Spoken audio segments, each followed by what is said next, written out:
Greetings, Mech Warriors! Hello, ladies and gentlemen. This is TTB speaking, and welcome back to Mechwarrior Online. Now, there's currently a sale going on in the MWO shop. It's called the Thick Sale, and it is for Assault Mechs. So we can get some Assault Mechs, or quite a lot of Assault Mechs, at a good off price here, 50% off, both for C builds as well as MC. So I thought I might make a quick video, since Assault Mechs are kind of my thing, just to give you a few recommendations what to buy when you're thinking about buying some of these Assault Mechs. Alrighty, so let's have a look at, I would say, the obvious big guys first. Annihilator. So with the Annihilator, there are two really good models, and let's go ahead and go into this view right here. That's going to be a little bit better for us. There's two models that really stand out. It's the 2A and the 1X. Both are really, really good. The 1X, for example, runs really, really nice with a heavy gauze configuration. Let me just bring it up in the Mech Lab really quick. Let's see if I have something loaded here. So this is an example configuration that you can run on the 1X. You can run this with 7 medium lasers. You can run this with medium pulse lasers. I like to go for a mix here. I like to go with medium lasers and medium pulses, 2 heavy gauze rifles, standard engine 300, and that is basically it. It's a quite nice build that allows you to deal out a lot of damage close range and really delete enemy targets. So that is something that you should keep on your list if you like to go in a little bit closer with an Annihilator. So with the Annihilator 2A, there's lots of options what you can do. You can do Ultra AC10s, Ultra AC5s, you can do 4LB10. There's literally no limit to what you can build on this thing for Ultra AC5s, for example, as well. It's just an amazing, great Dakka mech that has 6 total hardpoints for Dakka, which will allow you to do a lot of damage, and I'm going to share this UAC10, UAC5 build with you guys. It has been very, very successful for me personally. Now, the last mech I want to talk about with the Annihilators is the Annihilator Mean Baby. That one is only available for MC, and you can do a lot of interesting builds on this. You can do a quad LRM-20 Dr. Lermenstein, as you have seen, but the most successful build you can do with this is an MRM 120 build, double MRM 30s in each side torso, and there's several ways of how you can build this. You can build this with less ammo, you can build it with a little bit more heat sinks, or you could add medium lasers. It's really up to you. The core of the build, however, is the double MRM 30 launchers in each side torso.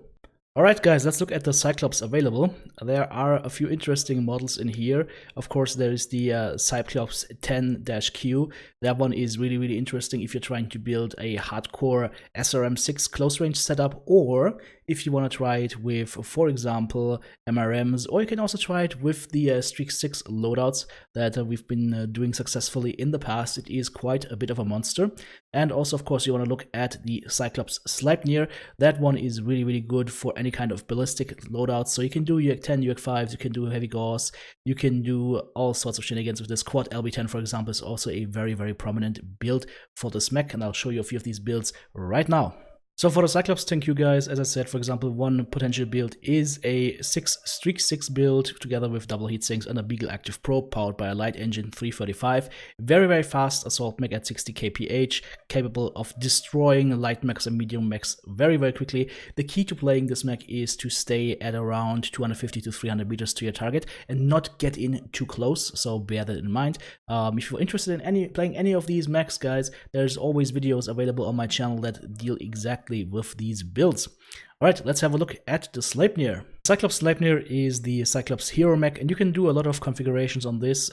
Example would be right now the quad LB10 build. You got a standard engine 270 for 48 kph. You run 4 LB10s. You drop a little bit of the armor on the arms as well as the legs and the head, and you just fill everything up with as much LB10 ammo as you can carry, and then you take that to the battlefield and you will have a lot of fun. This is a really, really good mech and very, very enjoyable to play. And you can also, of course, go ahead and try the UAC5, UAC10 configuration on this mech. It also works very, very nicely. Now let's have a look at the Fafnir models available. The 3 models I would recommend here are the Fafnir 5, the Fafnir 5B, and the Fafnir RAF hero mech.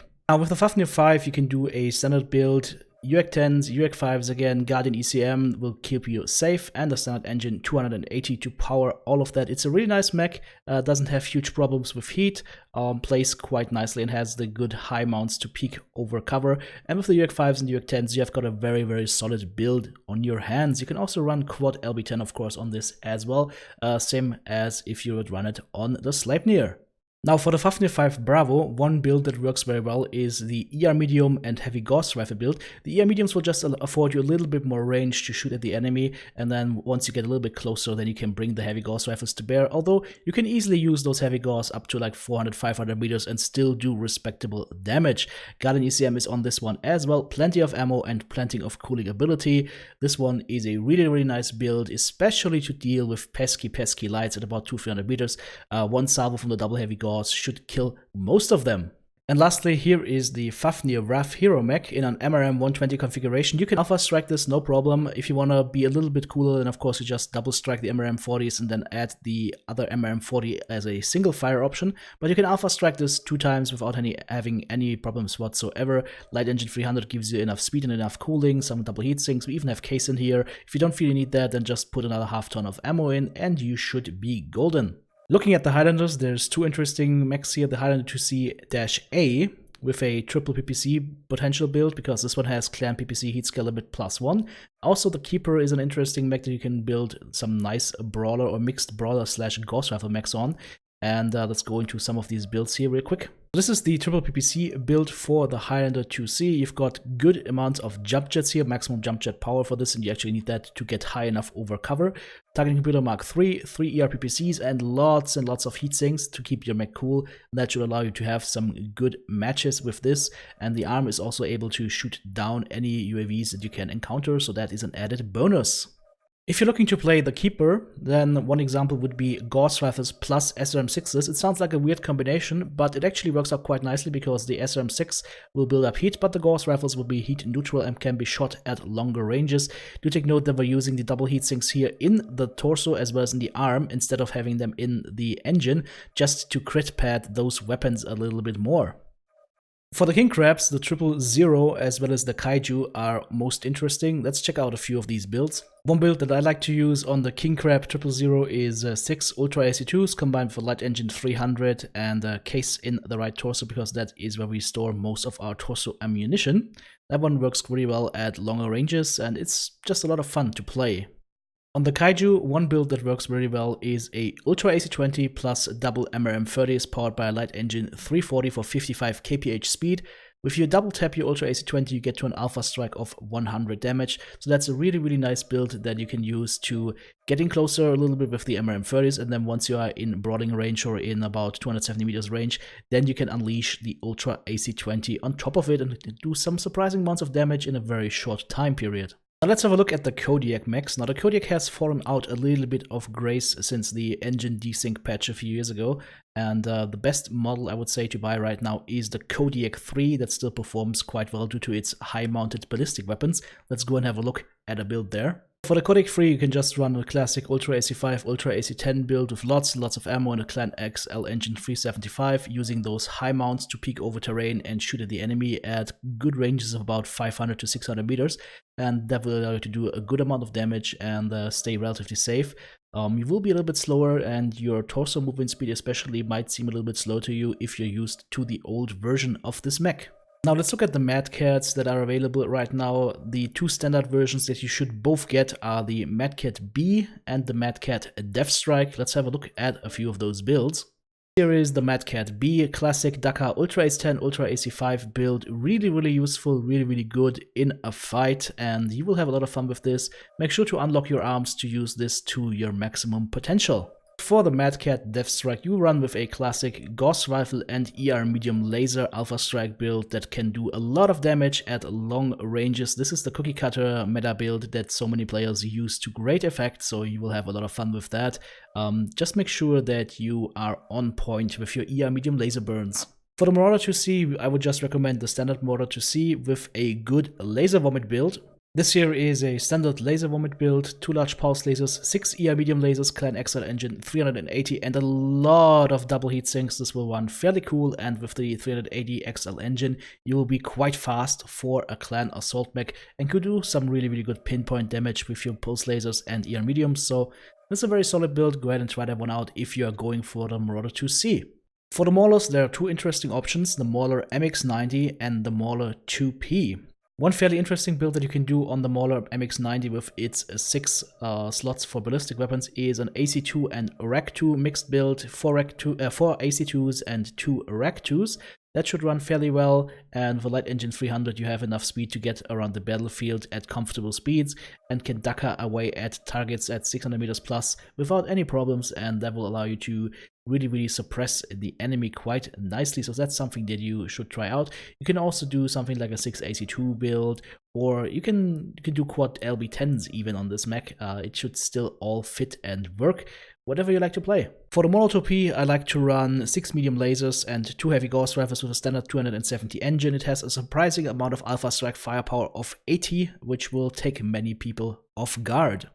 The Nightstars aren't really that interesting of an assault mech. They are pretty mediocre, to be honest, but if you want to go for one in particular, maybe try out the Wolf Phoenix. It has 4 missile slots, so you just build something similar to the Mean Baby build, for example, with quad MRM 30s, and you should be doing okay. For the Stalkers, my favorite is the Stalker 3FB. This one comes with ECM and has 6 energy slots and 2 missile slots. Let's go ahead and have a look at a possible build right here. One possible build that you can do on the Stalker 3FB is double MRM 30, 6 medium lasers, and Guardian ECM together with a 280 standard engine. That has a nice punch of about 90 and a good speed of 54 kph, and you still have heat management that is able to keep this mech at okayish temperatures. You need to watch your medium lasers, of course, but these are just there for an initial hard alpha strike. Afterwards, depending on your needs, you use either the MRMs or the medium lasers if you need a little bit of pinpoint damage. The Supernova is one of these mechs that is also not that high up on the list. What you can do, for example, is you can take the Supernova boiler in a UAC-20, WUAC-20 plus SRM configuration. The boiler has a UAC-20 heat scale limit plus 1 crux, so you can fire those 2 UAC-20s at the same time without incurring any ghost heat, which is quite nice. Here's an example build on screen for the Supernova boiler, WUAC-20s, Clan XL engine 325, and 3 Clan Streak 6s. Now those streaks are actually quite nice if you get jumped by light mechs, because that will allow you to fend these guys off pretty big time, and you can also use them in combat against other mechs quite handily to add some extra damage while your UAC-20s are on cooldown or while they're jammed. So it's a nice backup weapon to have on this particular mech. And then last but not least, the Warhawk Prime. This one, of course, with a classic quad PPC configuration, very strong mech. Let's go ahead and check out the build.